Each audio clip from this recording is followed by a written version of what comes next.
My name is Kelly Kirshner, director of UnidosNow.org, a nonprofit organization based in Southwest Florida working to integrate our rapidly expanding Hispanic population into the civic, cultural, and economic life of our community.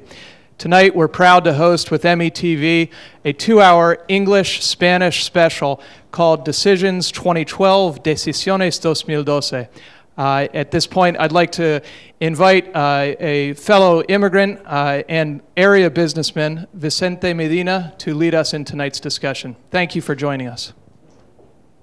Thank you, Kelly, and good evening. Buenas noches. Tonight, we're partnering with METV along with Unidos Now to put on a 2-hour live TV show exploring the most pressing issues that face Central and Southwest Florida's Hispanic community. We're purposefully conducting the TV show on the evening of the Florida Republican primary election, as there are many political commentators throughout the county and throughout the country who are saying that the Hispanic vote, and in particular the Hispanic vote in Florida, will determine who lives in the White House in January 2013. As you all know, in the census in 2010, data showed that from the 2000 to 2010, a dramatic 50% of an increase in Florida Hispanic overall population was found. They're outpacing the 18% compared to the total population increase. The increase means that Hispanics account for 23% of the state's 18.8 million residents. According to the statistics, also from the Hispanic Pew, Hispanics make 13.1% of Florida's registered voters. But unlike in 2006, when a good majority of them were registered Republicans, there seems to be a swing and are now slightly more likely to be Democrats, a trend that started in 2008. Today, more Latinos in Florida are registered as Democrats than as Republicans, according to the Pew as well.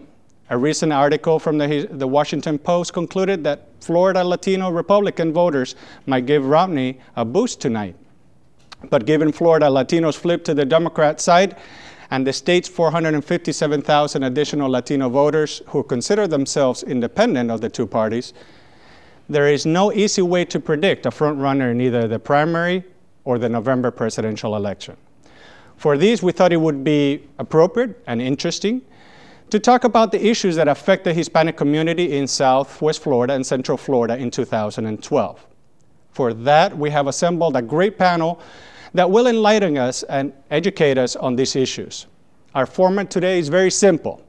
We will be asking questions to our panelists, and they will have either a minute or 2 minutes to answer. We will also be asking questions from our audience, and that will be directed to either one of the panelists or the panel as a whole. So let me introduce our distinguished panelists. We have Luz Corcuera, Program Director of Healthy Start Coalition of Manatee County. Good evening, Luz. Good evening, Vicente. She is the winner of the 2012 Unity Award as well. Next, we have Al Pina, President, Urban Redevelopment Solutions, and Chair of Florida Minority Community Reinvestment Coalition in Tampa. Good evening. Hello, Vicente. And last but not least, we have attorney Jim Delgado, partner at Callens Little Delgado and Estigarribia, a local Hispanic leader, activist, and speaker. Good evening, Jimmy. How you doing tonight, Vicente? Good. All right, so we're going to start with a 2-minute question. And the question is, in your opinion, what is the one issue or issues that are affecting the Hispanics in Florida? And as you look into 2012, and we're going to start with you, Luz. Well, I think that we have a very pressing issue that will determine who gets into the White House. It is immigration. It's a major problem not only in Florida, in every state. And lately, we face the deportation of so many families, the separation of parents and children, spouses, and that is going to dictate who wins this election, what a candidate can offer to accomplish a comprehensive immigration reform that has not happened up until now. And also, the situation of the so many undocumented students who are denied in-state tuition, but also possibility of pursuing higher education. We also have a problem which is access to health and education in general for the Latinos, we see that there is an increase in the dropout in high school, and we want to see high schoolers graduating at a higher rate. And we also have a problem with programs in the school system that are denying kids to have bilingual education, which in many other countries, there is not only bilingual education, but trilingual education in general. Thank you, Luz. Well, the question goes to you, Al. What do you think are the issues? Well, I think the two top pressing issues for our community, not only in this region, but throughout Florida, is first and foremost, obviously, economic. It's all about jobs, and if you look at both economic poverty and unemployment rates, the rates for Hispanics are trending so much higher than non-Hispanics. For example, depending on what study you read, the general population unemployment rate hovers anywhere between 8 and 11%. But if you look at the Hispanic community unemployment rate, it ranges anywhere from 15 to 25%. I've actually seen census tracts where that are predominantly Hispanic, where unemployment is hovering well above 30%. And there's no doubt one doesn't have to be an economist or go to Harvard Business School to understand when there's unemployment, poverty follows. And when there's poverty, it impacts our children, it impacts our family, it impacts marriages. It has a very, very horrendous impact on our entire community as a whole. And as a major growing population, it then has an immediate impact to the population in general. The second piece, which is a direct impact of that economic unemployment issue, is education. Bottom line is that our children are dropping out at a double, triple rate than non-Hispanics. And if we're going to become the generation and the community of the future, and our children can't read or write, and they don't have proficient math skills, this is going to impact Florida in general and our nation at whole. Thank you, Al. Okay, last, Jimmy. Well, I think Luz and Al pretty much covered what I think are probably the most obvious issues, whether it be health, education, and of course jobs. But there's one more issue, and it's in particular, and I think it's something that I deal with on a regular basis, and I'm sure that our audience probably deals with on a regular basis. It's just something just as simple as a driver's license. We're really not starting off on a level playing field. We're not talking about an issue as if Latinos just came over here yesterday, or last year. We're talking decades and decades and decades, basically, of immigration from Mexico and other Latin American countries to the United States. And we addressed it at one time, and then it became politically incorrect, basically, to seek the trend. I'll give you an example. Back in 2002, after 9/11, there was a MOU, a Memorandum of Understanding, passed by George Bush that basically suspended most of the driver's license. So what you had then was a working community in the service industry, agricultural, and construction area that basically lost their driver's license. So not only do we share the same, Latinos basically share the same problems as everybody else. You don't have to be Latino to have a problem with jobs. You don't have to be Latino to have a problem with healthcare. But then you throw on top of that just an issue basically with your mother or your father doesn't have proper documentation. We're talking about 2-year-old people that were children that were brought here when they were 2 years old. They get to high school and they found out not only can I really not go to college, I have to pay out-of-state tuition, but I don't even have a driver's license, and I will never ever get. Chances are I'll never ever get a driver's license. So that starts to really make the matters worse, because not only do I not have the proper benefits, but every time I hit the street, every time I get in my car to go to work, the probability of me getting arrested are much higher than anybody else. Well, that brings me to the first, maybe, or the most serious question, which is obviously politics with regards to the Latinos or Hispanics. Looking at 2012, obviously, we have the Republican primaries going on. We're going to have a presidential election coming up in November. Jobs, economy, healthcare, Social Security, immigration. Looking at the candidates, who do you think? And I'm going to start with you, Al. What do you think, and who do you think has the biggest chance of attracting and helping the issues that mostly concern the Hispanics with regards to politics and social issues? Wow. Well, let me kind of preface that by saying to the Hispanic community, this is the most important election in our lifetime, the most important election of our lifetime. There has been more attacks upon the Hispanic community at whole and specifically in Florida than we've ever seen in my lifetime. And the only way that we can counter that is what we did in California when the Proposition 187 emerged, is we fought it with our vote. We have to learn to vote early and not only vote early, but even absentee voting. We must vote. This is critical for us. And with that being said, I'm quite appalled. First off, I'm independent. I really don't give a darn toot about party. I'm an American, but I am Latino, and I fight and live for our community. And what I've seen with the Republican leadership and them allowing some of these attacks on our community, whether it's immigration or even economic, is horrendous. And I'm really appalled to see that the leadership hasn't stepped up to really just attack those who are being just vicious and mean. I like what I see with President Obama. I mean, their whole staff is coming to, senior Hispanic staff is coming to Tampa Friday, and to meet with Hispanics, to talk about what are your issues so they can go back and address them. And mind you, I'm independent, and what I care about is politicians addressing our needs that impact our family, that impact our children. And again, I'll close by saying, this is the most important election. We've got to tell our family, tell our cousins, our nephews, that we must vote, and did you vote, for us to be heard. Thank you. Okay, Luz, the question is, if you look at different publications and different censuses, they're saying that the Hispanics are leaning more for a Democratic Party, or they're leaning more for the Republican Party. As you look at the 2012, what would be your advice to this upcoming Hispanic voters when they're looking at whichever candidate it is? I think the issue of having a dignified life is not a Republican or a Democrat issue.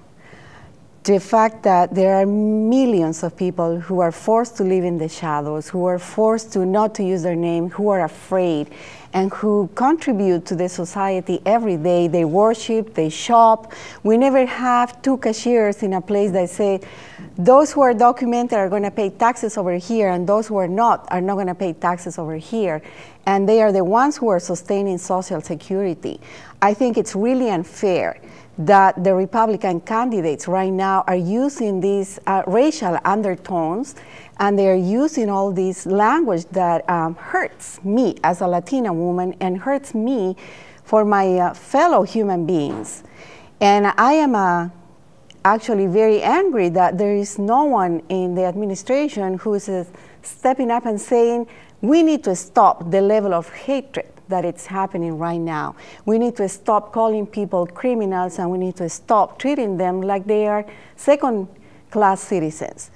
And I am an independent like Al, and I choose not to register with either party because I believe in people, and I want to vote for those who really are going to move forward the issues that are dear to my heart.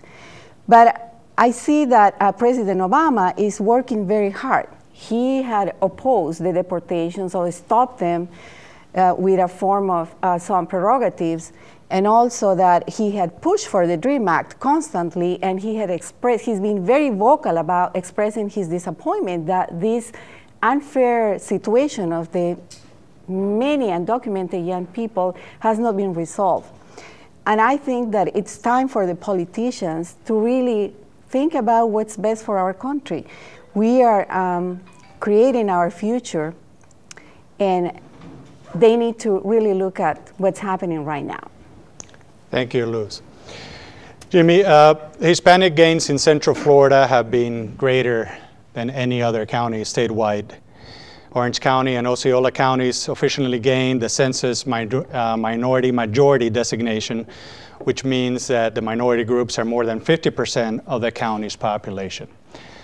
As we look into 2012, and obviously we look at the elections, what would be your advice to the upcoming candidates, either party, to look in, as they're looking into their counties and their population, to address what issues they should address and how they should address the different counties in the state of Florida?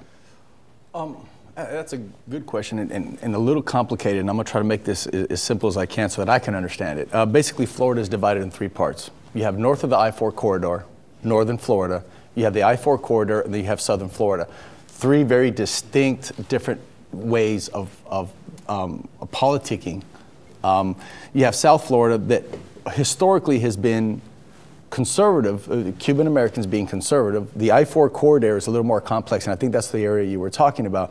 You know, you have a greater influx of Puerto Ricans in that area, second generation, third generation Cubans already. And there seems to be a fine line. If you look at the way the Cubans in the exit polls voted in 2006, you saw the dividing line of 45-year-old and below were voting Democratic, and 45-year-old and above were voting Republican.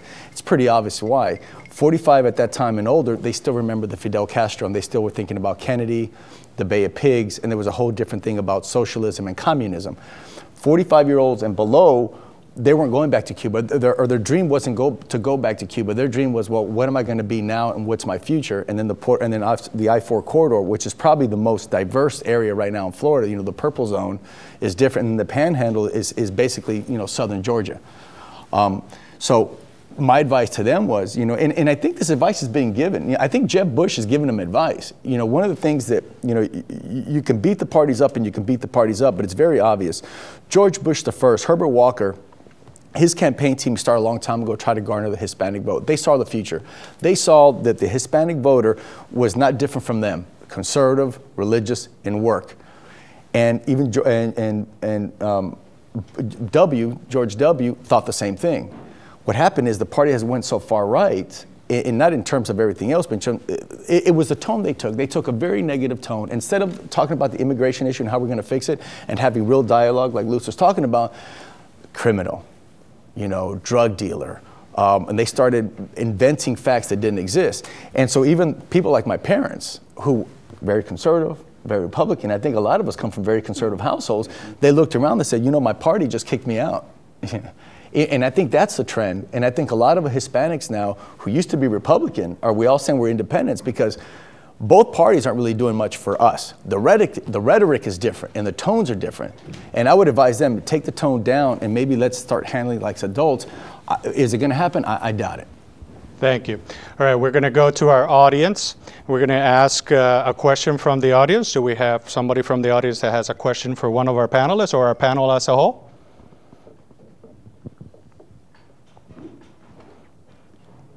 Pass the microphone. I want to ask, maybe Lou, since I know that you're passionate about education, what are some of the solutions? You mentioned the DREAM Act. What's going to happen if that doesn't come along with the next president? How can we solve this problem in your point of view? Thank you, Stella. I think that DREAM Act is something that can become a reality. We were only 5 votes short the last time that the DREAM Act was presented. It is a bipartisan effort which will unite people around the undocumented students. If that doesn't happen, at least we can secure in-state tuition for those who were born here and for those who were not, provided that they are doing really well in school, and give them the opportunity to give their talents to this nation. And the third possibility that I see also comes from California. They are working on the Opportunity and Prosperity Act. That would be a path for people to have citizenship and be able to live in this country as human beings with a name and documentation that allows them not only to go to school, but to work and contribute as much as they are already doing here. Thank you. Have another question? I am Deacon Humberto Albia. My question goes to Jim. You spoke about that Obama has stopped deportation, and we all know that even though it doesn't matter who is the president or who's going to be representing the country, either Democrat, either Republican or independent, it doesn't matter.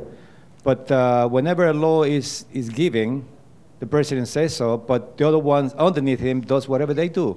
And so my question is, how are we going to really address this issue? Because this happens over and over. Actually, that was Al who talked about the deportations have ceased.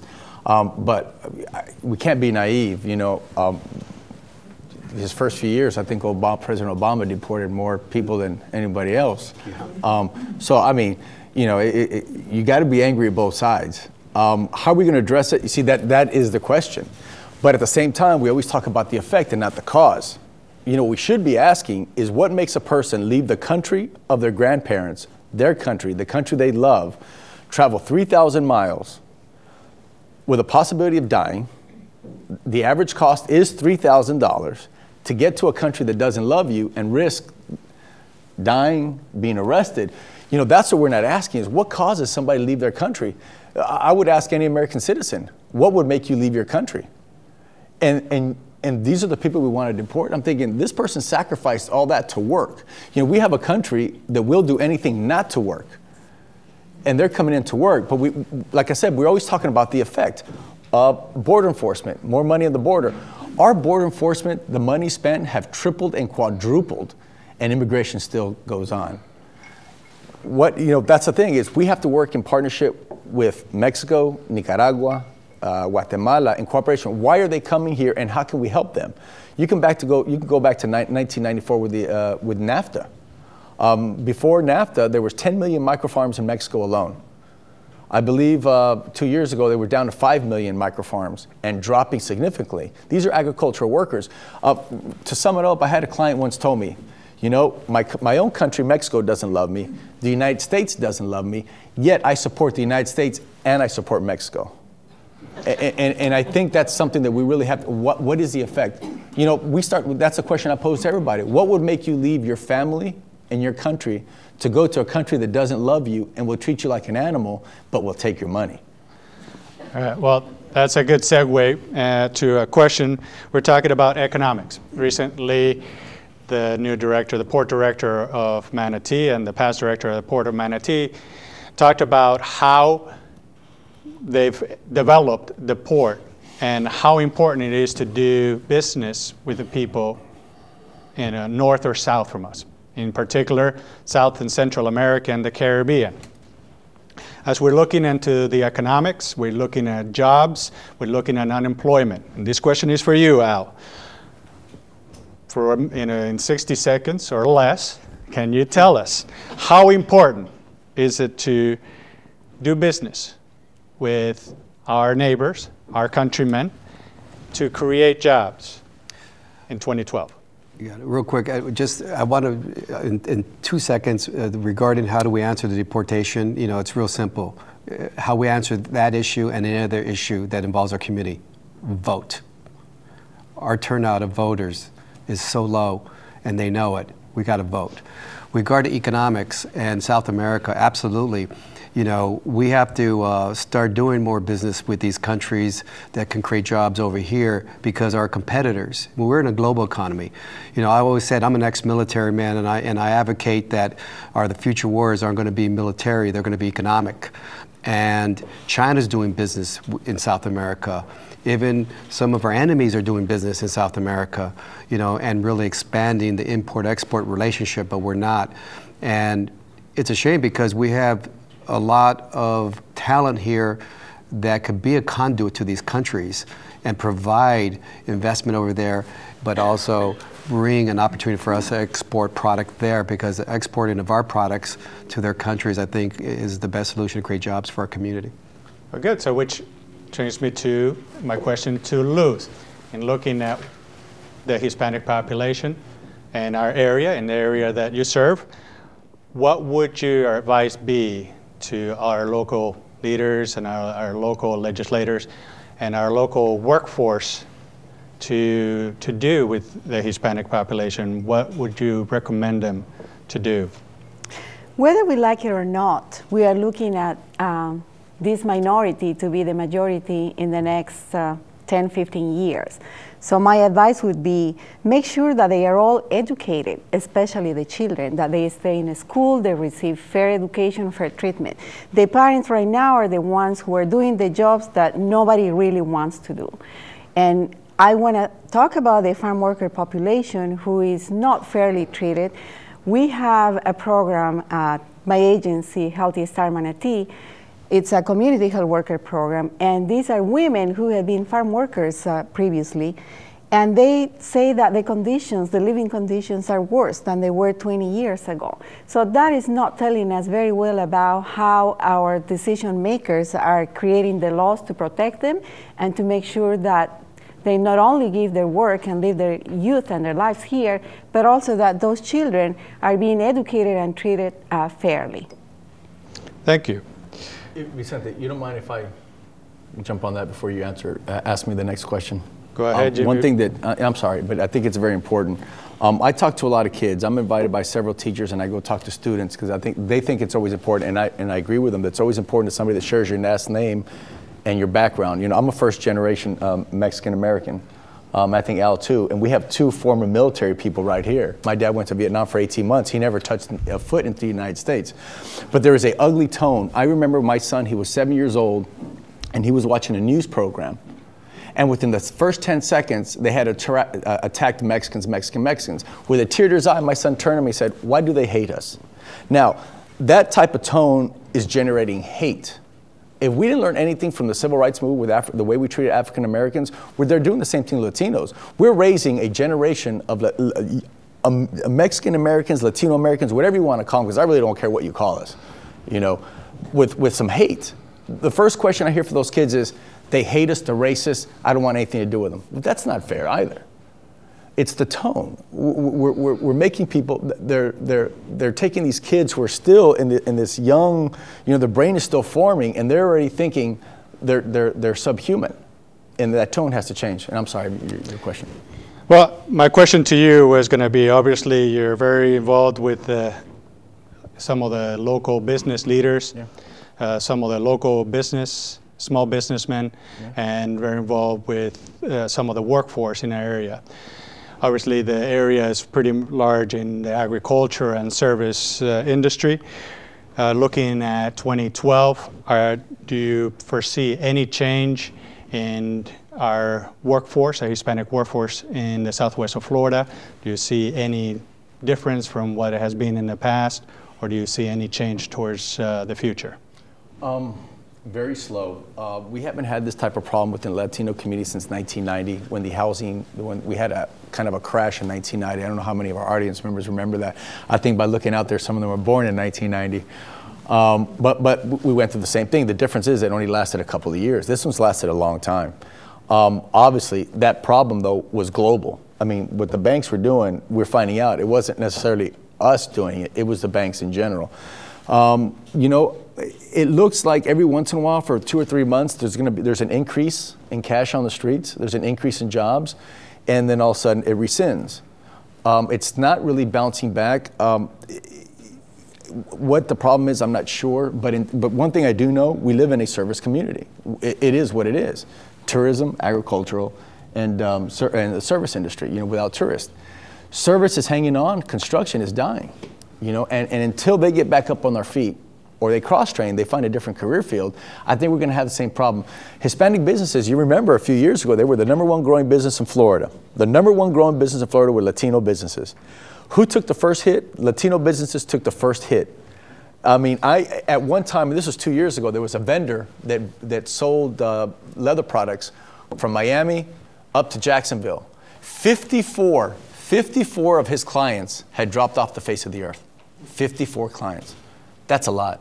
The Latino community was profiting at one time, and I think that's where they took the worst hit at one time. So you see the Latino population and the business population actually decreasing within the next.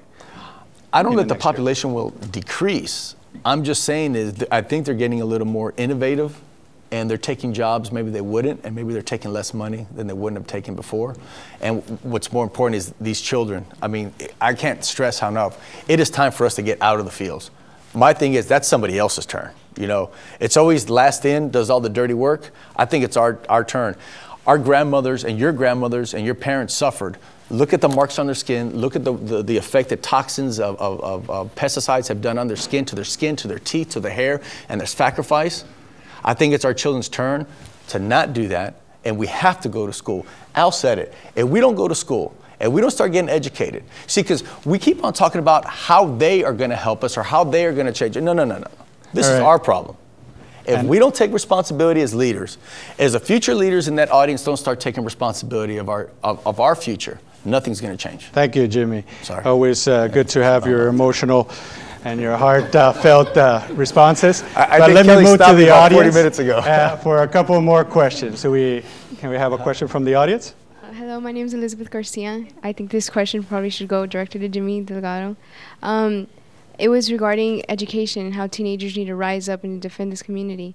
What advice, though, would you give to those teens? Because I have family members close to me. They're illegal, and they aren't able to go to the state college that they wish they could go to. But because they lack documents, they can't receive federal aid. And so they're stuck in the community college, which isn't a bad thing. But once money runs out, once they're out of the community college, they have no state college or nowhere else to go. But they wish to do something. They wish to become an advocate for their community, and they do by going to rallies and doing what they can. But they can't pursue that further education. What advice would you give to them so that they can do something more for our people? Okay. The groups are divided in two. There's people with documents, they're legal, and there's those that are not legal. One of the things that we really have to start taking advantage of is, it's very typical. My clients, Mexican business, they run it, and the sons and the daughters help run the business. And that's fine. But I ask my clients all the time and my friends, do you want your children to do the same job? And it's usually no. There's a lot of sacrifice that was done. And it's going to be a sacrifice for you. I'm not saying it's going to be easy. I was there. You know, me and my parents learned to speak English at the same time. We have to learn how to be more American yesterday than the American. But that's real. You have to go to school. It only takes one generation of educated children to change everything. When we start to vote, like El said, once you start to vote, you matter. Once you start to spend money, you matter. They know they can say anything about us, they can say anything about Latino voter, period, because there isn't any consequence. A politician get up there and call us criminals, drug dealers, and that we're sucking off the community, and there is no consequence because we're not making them pay the price.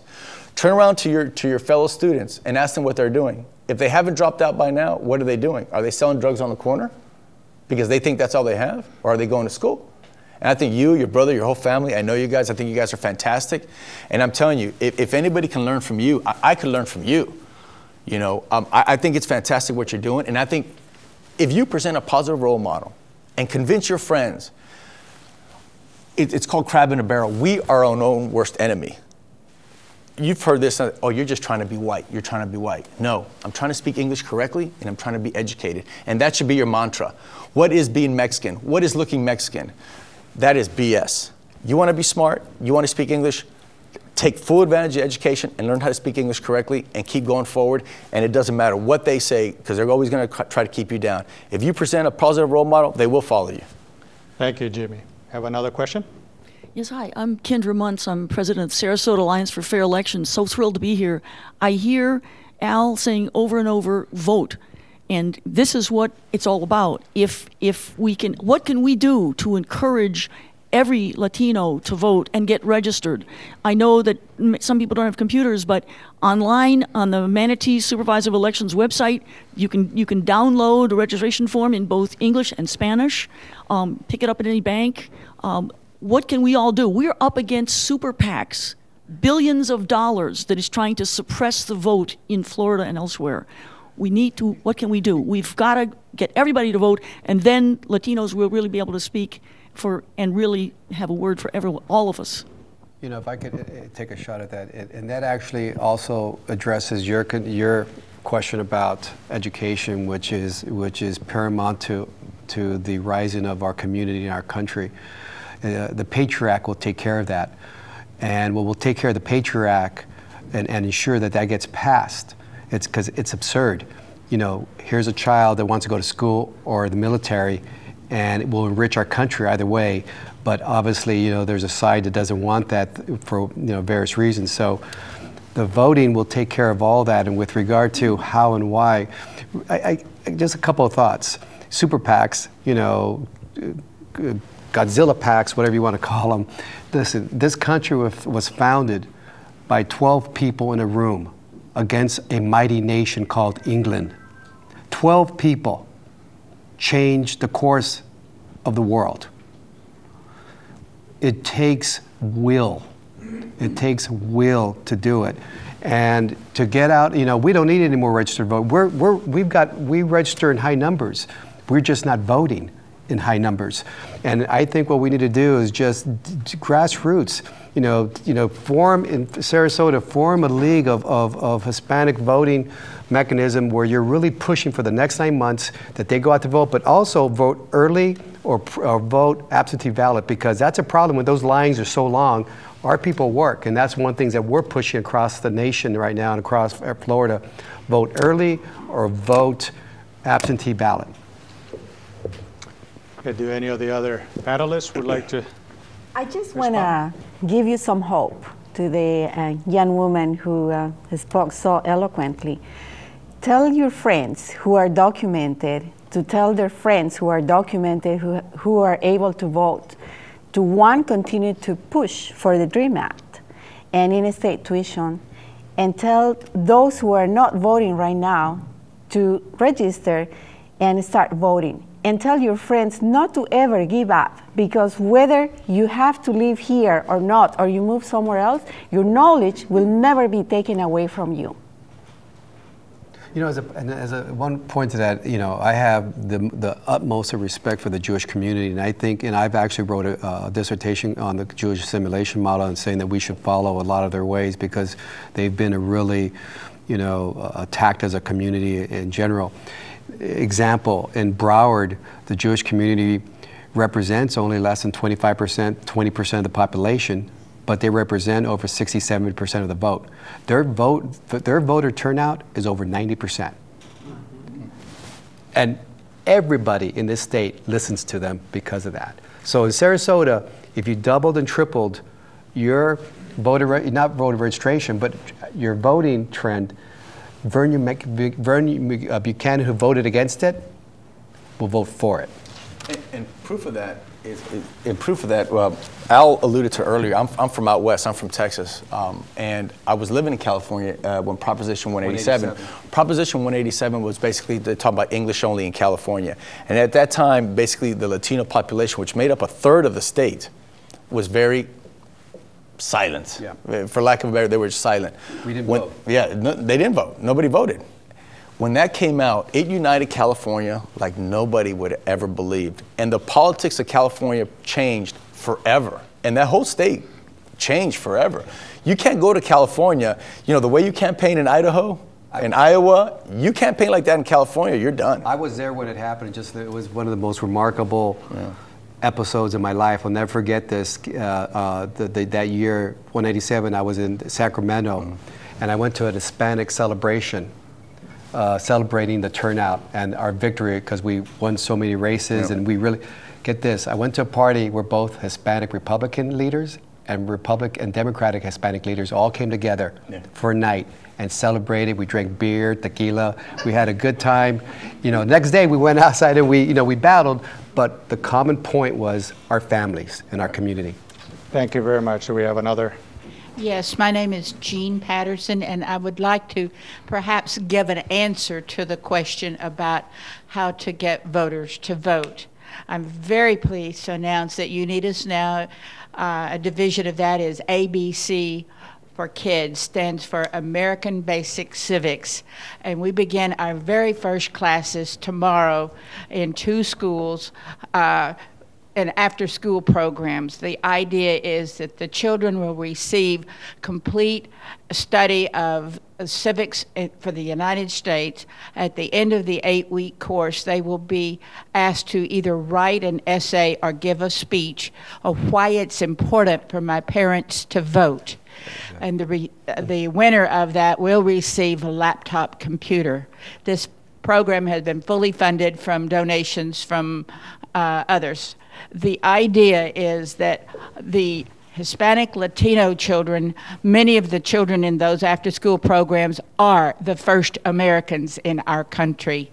And they don't know necessarily the civics, but they can go home and share that with their aunts and their uncles and cousins and other significant people who are eligible to vote.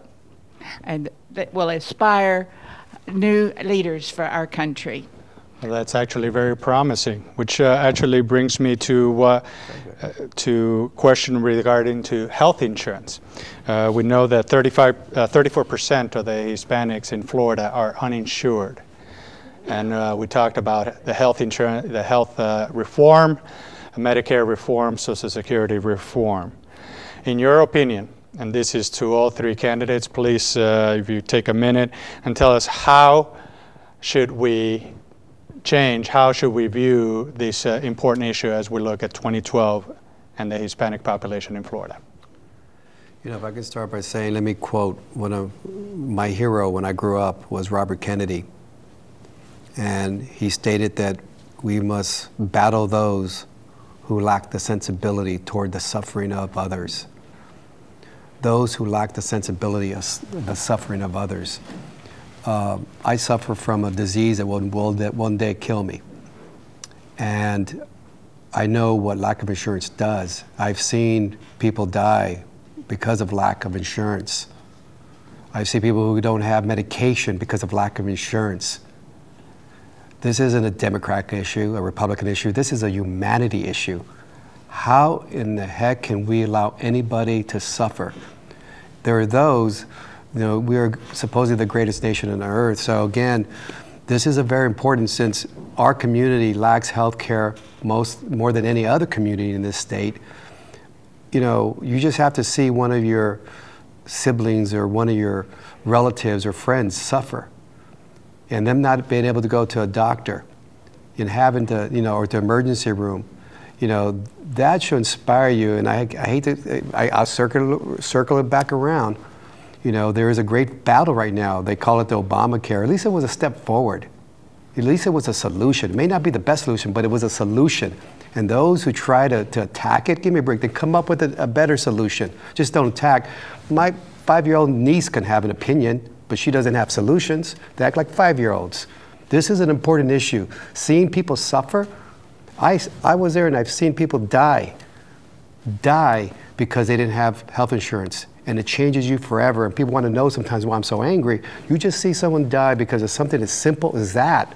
So again, to circle around, we can take care of that by voting in massive numbers and forcing these elected officials to provide health care and have sensibility toward the suffering of others. I think it's really important that we do have universal health care. The Obamacare, as they call it, is one step. However, we need to look at our neighbors. Look at Canada, look at Europe, look at some other countries that have higher taxes perhaps. However, you see the benefits on the roads and the quality of the schools and universal health care. I think it's just part of human life and human dignity to have access to proper health care. I cannot believe that in the United States, many people lose everything they have when they get sick. They lose their house, they lose every little piece of property that they have, and also that we've become so cold and just say, well, if they don't have insurance, they shouldn't be here. They are overcrowding the emergency rooms and everything. And the other aspect is that we need to have prevention programs. We need to invest more money in prevention programs and start early on with our children, having healthy mothers before they even consider having a baby, having healthy mothers who can have healthy children and healthy families. We need to work on education and prevention and have universal health care. Jimmy? I think they've said it all. I mean, how can we as a country talk about how great we are if we rank in the 20s and 30s in infant mortality, health outcomes, and we're a rich country? You know, I had socialized medicine until I was 19. My dad was in the military, and then I had it for another 4 years. I was very naive. I thought everybody had free health care. I thought if you have a toothache, you go to the dentist. If you have a stomachache, you go to the doctor. And I get out to the real world, and I realize that I'm doing it now. I'm paying over $10,000 a year for health care. and they really still don't cover anything. But I have it just in case. I just think that how can we be the only civilized, the only first world country that doesn't provide health care for our citizens? A healthy citizen is a healthy country, is a more prosperous country. I don't know, maybe it's oversimplified, but I'm really stumped to this day how we can let our citizens, who we love so much, die and not really care about it. Thank you, Jimmy. Let's go to one of the audience, Manuel Chepote, one of our local business. Good evening. This is an open question for the panelists. In what way do you think passing of the DREAM Act that for 5 votes didn't pass last time will hurt this country? I think could be an asset for this country, an investment on all this brain. Al was mentioning that we need to learn from the Jewish people about the voting patterns that they have. I think we have to learn from them too the education that they instill to their children from early age. Education is #1 thing for them. So if you have any idea how this country can be educating people detrimental, are they going to pay free tuition for all these kids that are passing the DREAM Act? Do you have any answers for me, please? Who's going to take that question? Well, first of all, you know, ever since 2005, you've had a certain party fanning the flames of anti-immigration. This didn't just start yesterday. We're talking about at least 7 years now of putting out really bad information. So it has nothing to do with the DREAM Act, Manuel. This has nothing to do with FAIR. It has to do with they've ignited the flames so far. Anything that's going to help the Latino or any other immigrant in this country is seen as amnesty. And they use trigger words. So everybody knows, you can't sit down with a politician. You turn off that camera and they'll agree it's a smart move. But the problem is they've ignited their constituents so much, have ignited the anger and turned on the anger that they cannot go backwards anymore. Well, it's like a marketing issue. They have to go back and temper their own constituents and let them know it's not amnesty. You know, this is the right thing to do, and who doesn't want a path to citizenship? I mean, we're already part of this country. The real issue we should be talking about is how do we integrate that? You know, how do we make them productive members of society? But we're not. You know, we're stuck on the outside talking about hate and criminals and drugs and beheadings and I don't know, you know, they're sucking. And that's another thing. The claim is always that the Latino, the undocumented worker, takes in more services than it gives out. And that is not true. The facts are on our side. Every study has been consistent, except for the Heritage Foundation. But every study has always been the same throughout the United States. There is a cost-benefit net gain between $1,200 and $1,800 per state of every undocumented worker. What that means is they spend more than they take in, but we don't know this information and we're not hearing it. Because every single politician is scared to stand up and stick with the truth and the facts, but they're scared because they won't get elected. Thank you, Jimmy. Luz. If I can answer that with regard to this. Are you Luz? Oh, somebody said Luz? We can see the emotion in the panel with regards to the question. Go ahead. I'm sorry. No, he said, go ahead, Luz. Go ahead, Al. Well, okay. Luz is giving you the mic. Well, in regard to the Patriot Act, you know, it's really a social investment. First off, the DREAM Act, rather, it's a social investment, and first off, with the balanced budget amendment, nothing could be passed unless it's paid for and it's offset by reductions. But this is a social investment, and it's critical that we invest in the fastest growing community in this nation and in Florida, and here's why. The Brookings Institute did a study of some key urban centers, including Florida, and this says it all. 40%, over 42 to 45% of all urban centers in Florida are people of color, yet they contribute less than 4 to 4.2% of the GDP. We're not contributing. We're not consuming, we're not producing. So there's nothing, you know, like education to offset that. We need more social investments in these growing, it's like investing in a business. You know, China, we're investing in wars. We're investing in a lot of guns, but very little in butter. Yet, you know, we're at those trillions of dollars, imagine if that came back in more investments into human capital, right? How many wars is China involved with? How many wars? None. All their money is being, a great deal of their revenue is being driven to social capital, human capital. There's a particular education. Their investments in education are outstanding. That scares me 30 years from now, when we have to compete with them. Yeah. And our children who can't read or write or aren't an equal, have to compete with these children. So to your point. I'm actually going to move on to Luz so we can give her an chance and get more questions from the audience before we wrap up. Sorry. I think it was a tragedy not to pass the DREAM Act, because we have about 60,000 high school students who graduate every year, and there is no hope for them. How can we penalize children who were brought here, not knowing where they were coming and what they were doing? My question is, when a parent commits a crime, do they go to jail with the children? I don't think so. So why are we allowing this to happen? And second, I think politicians need to leave the political tones aside and put their hands in their heart and be able to consult with their own pillows and see if they can sleep by punishing these children by not allowing them to go to school or to pursue higher education.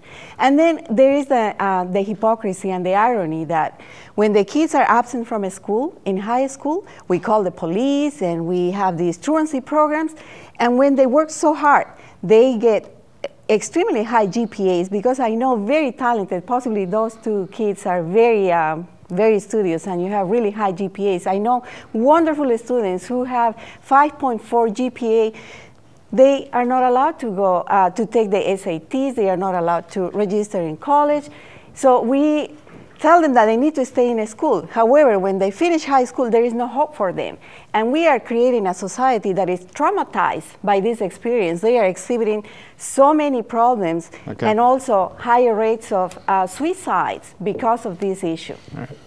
All right, well, we're getting almost to the end of our program, so I'm going to give you the last task, which is for 60 seconds. That's 1 minute, Jimmy. You're going to have to give us your wrap-up thoughts as to 60 or American 60. As to what you think going forward to Decisions 2012 was the most important issue as far as you're concerned. I'm sorry, I don't think. Hispanics issue 2012. Well, which one do you think is the most important issue? Well, obviously, I'm going to say the driver's license issue. I think it's the most basic. I don't think it's that hard. Like I said, one side will paint it as amnesty, but what I'm talking about is just basically money into the state coffers. Give them a temporary permit, let them pay the taxes on the permit, let them drive, let them get insurance, let them get to work, and let the feds handle the immigration issue later. We're all potential victims now. They want to spend the money. They want to get they want to pay the tax for a driver's license. They want to pay insurance. They want it. Let them drive and let the feds handle it later. What we should do, we should think more of how can we take care of our community. And I'm talking about black, white, Latino, Asian. Think of ourselves first and how we grow as a community, and then let the feds handle the immigration issue later. And I don't really have a lot of hope for anything in Washington, but I think we should start thinking in different forms of how just to get people legal on the street only, and let them be more productive. Luz? I always like to be positive and proactive. I think what we need to do is to look at the candidates that we are going to have or we have and give them our own platform. Tell them what we want them to do for us. Tell them what we need them to reform. And I look at California, the Opportunity and Prosperity Act, as a really realistic model that doesn't talk about amnesty or anything like that. It talks about opportunities for everyone. And let them use their talents and contribute to this society. And of course, they need to be engaged and they need to go out and vote. The key word is vote, vote, and vote. Thank you, Luz. Al? I echo that. Education, economics, healthcare, it doesn't really, all that's irrelevant unless we vote, and which forces those who are elected to vote with sensitivity and sensibility toward our issues. So the most important issue in our community is voting this election. And I would encourage everyone to tell everyone they know, just use these two phrases: gonna vote, gotta vote. Gonna vote, gotta vote. Vote early and vote absentee. We gotta do that. And if we do that in the numbers like we saw what we did in California, the issues will take care of themselves. Won't be perfect, but we'll get a lot more progress than we have, today. Well, let me thank you, all our panelists and our audience, for being here today. Al Pina, thank you very much. Luz Corcuera and Jim Delgado, you have enlightened us and educated us. Obviously, we have heard issues that are very similar to what the mainstream issues are with regards to the population. We have heard issues that just concern the Hispanics, and we just heard issues that concern Hispanics, particularly in Florida. I guess the general consensus is obviously without a vote. We don't have a voice as Latinos, and we hope that in 2012, all the registered Latino voters go out and vote, and all the ones that are not registered will go and register for the November presidential election, because obviously we need your vote and we need your voice. To the audience, thank you very much for your patience. Please stay tuned. We're going to have the same show, slightly different panel, but in Spanish coming up. So stay tuned for Decisiones 2012 in Spanish. Thank you very much. Good evening. Buenas noches.